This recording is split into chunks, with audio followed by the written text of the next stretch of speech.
I'm entering into a building.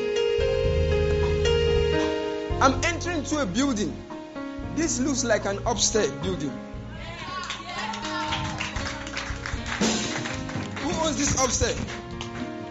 We stay there. You stay in the upstairs.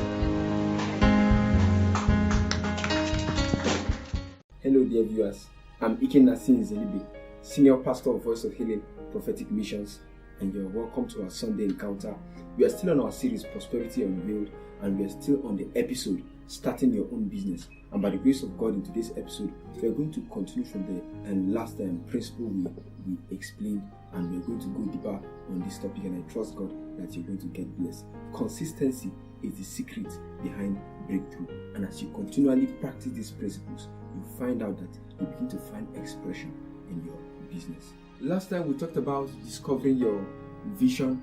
The next principle we are going to be talking about is you have to set your target. While starting your own business, you have to set your target.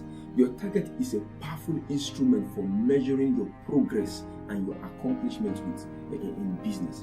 If you don't have targets, you will never be able to know if you're doing well in business or not. As a matter of fact, setting your target is one of the ways you actually check your business health. Because when you set your target, it becomes obvious the goals you've been able to achieve.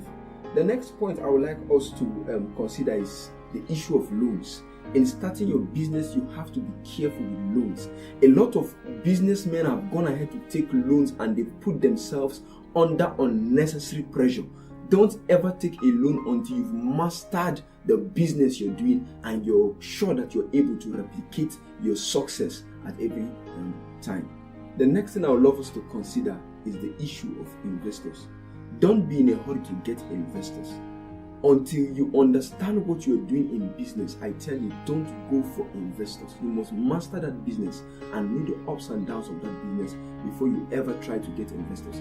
I've seen a lot of people who have gone to get investors without understanding the details that follow that business, and they sign agreement with these investors, and before you know it, business goes south and the investors bring police, and from police case it goes to court case, and these business people get very frustrated. There's nothing that frustrates you in business like ignorance. Get knowledge of the business you're doing, master it, understand what you're really doing before you ever think of getting investors. And by the grace of God, one of the upcoming episodes, we're going to share with you how to raise capital without putting yourself under undue pressure. The next point I would love us to mention here is business circles. You must understand the circles of the business you're doing. Every business go through different circles. There are about 4 basic circles that businesses go through.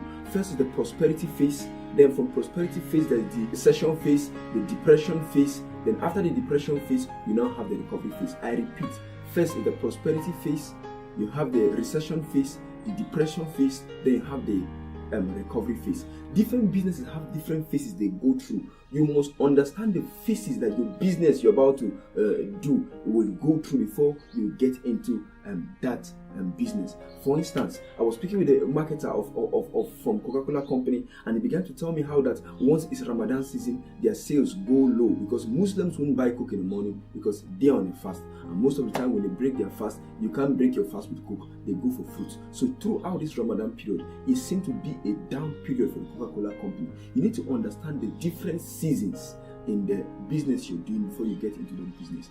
Understanding is one of the things that will save you from frustration in business. The next point I would like us to mention is that you have to stay informed. Stay informed. Businesses are controlled by policies. For you to do well in business, you need to stay informed.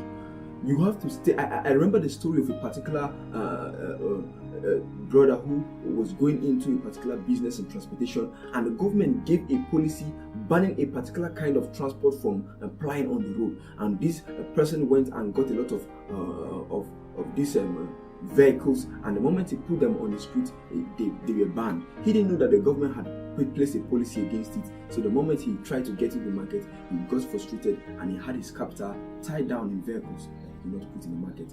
policies control business. So you need to know what is happening in the economy where you are doing your business. Listen to news, read newspapers, listen to the radio, watch TV, know what the government is saying about different businesses. Some countries, they've banned the use of certain drugs like codeine. There's a time that in Nigeria they were talking about banning certain drugs. Can you imagine buying that drug, investing your money into such a drug when the government is thinking of banning it? You have to stay informed, to stay relevant, and to stay profitable in business.